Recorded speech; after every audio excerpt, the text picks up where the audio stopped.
नमस्कार। धारा क्लासेस में आप सभी बच्चों का स्वागत है। बच्चों, आज हम पढ़ेंगे संस्कृत गद्य भारती कक्षा 10 का चतुर्थः पाठ विश्व कवि रविन्द्रः पाठ का आज हम सारांश करेंगे। सबसे पहला हेडिंग होगा हमारा प्रसिद्ध महाकवि। रविंद्रनाथ टैगोर अंग्रेजी साहित्य में शेक्सपियर के समान, संस्कृत साहित्य में कवि कुलगुरु कालिदास के समान, हिंदी साहित्य में तुलसीदास के समान, बांग्ला साहित्य के प्रसिद्ध महाकवि थे। जैसे अंग्रेजी साहित्य में महान कवि कौन थे? शेक्सपियर, और संस्कृत में कालिदास और हिंदी में तुलसीदास। इसी प्रकार रविंद्रनाथ टैगोर जी बांग्ला साहित्य के प्रसिद्ध महाकवि थे। उनका नाम आधुनिक भारतीय कलाकारों में अत्यंत महत्वपूर्ण है। आध्यात्मिक और सांस्कृतिक क्षेत्र में ही नहीं, बल्कि रचनात्मक साहित्यकार के रूप में भी उन्होंने सांस्कृतिक क्षेत्र में संगीत और नृत्य की नवीन संगीत शैली प्रारंभ की। अब दूसरा हेडिंग होगा हमारा वैभव में जन्म। रविंद्रनाथ का जन्म कोलकाता नगर में 7 मई सन 1861 ईस्वी को एक संपन्न परिवार में हुआ था। उनके पास अचल संपत्ति थी, यानी कि उनके पास अत्यधिक धन था। उनका जीवन नौकरों की देखरेख में बीतता था। खेल और स्वच्छंद विहार का समय न मिलने से उनका मन उदास रहता था। अब तीसरा हेडिंग होगा हमारा प्रकृति प्रेम। वे अत्यधिक प्रकृति प्रेमी थे। उनके भवन के पीछे एक सुंदर सरोवर था, यानी कि एक तालाब था।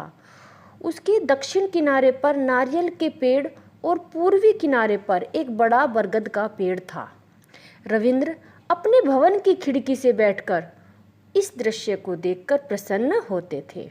वे सरोवर पर स्नान करने के लिए आने वालों की चेष्टाओं और वेशभूषा को देखते रहते थे।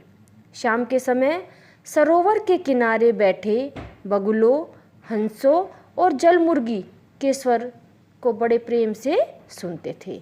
रविंद्रनाथ टैगोर जी प्रकृति के अत्यधिक प्रेमी थे। अब 4 हेडिंग होगा हमारा शिक्षा। रविंद्रनाथ टैगोर जी ने कौन कौन सी शिक्षाएं प्राप्त की? रविंद्रनाथ जी की प्रारंभिक शिक्षा घर में ही हुई। वे घर पर गणित, विज्ञान और संस्कृत पढ़ते थे। इसके बाद उन्होंने कोलकाता के ओरिएंटल सेमिनार स्कूल और नॉर्मल स्कूल में प्रवेश लिया, लेकिन वहां अध्यापकों के स्वेच्छा आचरण और सहपाठियों की हीन मनोवृत्तियों और अप्रिय स्वभाव को देखकर उनका मन नहीं लगा। सन 1873 ईस्वी में पिता देवेंद्रनाथ इन्हें अपने साथ हिमालय ले गए। वहां भवन के पीछे बर्फ से ढकी हुई पर्वत श्रेणियों और सामने हरे भरे खेतों को देखकर उनका मन प्रसन्न हो गया। जैसे कि हमने पिछले हेडिंग में पढ़ा था, वे प्रकृति के प्रेमी थे, तो उन्हें यहाँ का दृश्य बहुत अच्छा लगा। देवेंद्रनाथ उन्हें प्रतिदिन नई शैली से पढ़ाते थे। कुछ समय बाद हिमालय से लौटकर विद्यालय में शिक्षा प्राप्त की। 17 वर्ष की आयु में देवेंद्रनाथ अपने भाई सत्येंद्रनाथ के साथ कानून की शिक्षा प्राप्त करने के लिए लंदन गए। साहित्यिक प्रतिभा के धनी। रविंद्रनाथ में साहित्यिक रचना की स्वाभाविक प्रतिभा थी। उनके परिवार में घर पर प्रतिदिन गोष्ठियों, चित्रकला की प्रदर्शनी, नाटक अभिनय और देश सेवा के कार्य होते थे। उन्होंने अनेक कथाएं और निबंध लिखकर उनको भारतीय साधना, तत्वबोधिनी और पारिवारिक पत्रिकाओं में प्रकाशित किया। अब अगला हेडिंग होगा हमारा रचनाएं। उन्होंने शैशव संगीत, प्रभात संगीत, सांध्य संगीत, ये उनके नीति काव्य थे। नाटकों में रुद्रचंड, वाल्मीकि प्रतिभा, विसर्जनम, राजश्री, चोखेरवाली, चित्रांगदा, कोड़ी, ओकलम, गीतांजलि आदि अनेक रचनाएं की। उनकी प्रतिभा कथा, कविता, नाटक, उपन्यास, निबंध आदि में समान रूप से उत्कृष्ट थी। गीतांजलि पर इन्हें नोबेल पुरस्कार प्राप्त हुआ था। अब अगला हेडिंग होगा हमारा महात्मा गांधी के प्रेरक। जैसे कि हमने चैप्टर में पढ़ा था, महात्मा गांधी के प्रेरक गुरु। सन 1932 ईस्वी में गांधी जी पुणे की जेल में थे।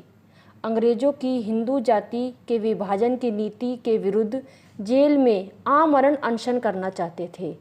उन्होंने इसके लिए रविंद्र जी से ही अनुमति मांगी और उनका समर्थन प्राप्त करके आमरण अनशन किया। अब अगला हेडिंग होगा हमारा मृत्यु। रविंद्रनाथ का जीवन उनके काव्य के समान मनोहारी और लोक कल्याणकारी था। उनकी मृत्यु 7 अगस्त सन 1941 ईस्वी को हो गई थी, लेकिन उनकी वाणी आज भी काव्य के रूप में प्रवाहित है। बस बच्चों, इसी तरह आप ये सारांश याद कर लेना और एग्ज़ाम के लिए बेस्ट ऑफ लक।